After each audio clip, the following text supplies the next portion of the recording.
কফ পেশ কু, তা জের তি, কুতি, লাম জবর লা, কুতিলা। সিন জবর সা, জিম জবর জা, সাজা, দাল জবর দা, সাজাদা। ওয়াও জবর ওয়া, সিন জবর সা, ওয়াসা, কফ জবর কা, ওয়াসাক। ওয়াও জবর ওয়া, কফ জবর ক, ওয়াক, বা জবর বা, ওয়াকবা। ওয়াও জবর ওয়া, হা জবর হা, বা জবর বা, ওয়াহাবা। ওয়াও জবর ওয়া, জিম জবর জা, দাল জবর দা, ওয়াজাদা। ওয়াও জবর ওয়া, লাম জবর লা, দাল জবর দা, ওয়ালাদা। তা আমরা এখানেও কতগুলো উদাহরণমূলক শব্দ পেয়ে গেলাম। শুরু থেকে আমি আবার পড়ছি বানান ছাড়া।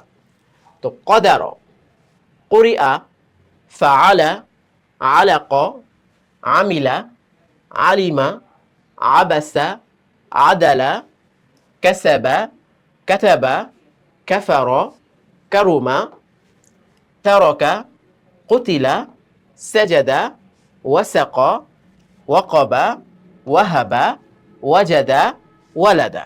তো এই পর্যন্ত আমরা এই যে হরকতের যে বিবরণগুলো সেগুলো কিন্তু শিখতে পারলাম। আশা করি সকলের নিকট স্পষ্ট হয়েছে এবং কয়েকবার আমরা চেষ্টা করব এই শব্দগুলোকে আবার বানান করে করে করে করে করে সামনে আগানো। আবার বানান ছাড়া পড়তে পারি কিনা সেটা একটা নিজে নিজে নিজে টেস্ট নিব।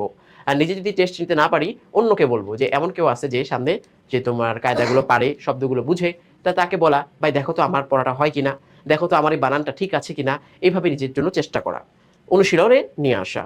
যাক আলহামদুলিল্লাহ, আমরা এই পর্যন্ত হরকতের বিবরণগুলো শিখলাম। পরবর্তী আলোচনা নিয়ে আমরা আবার আসছি।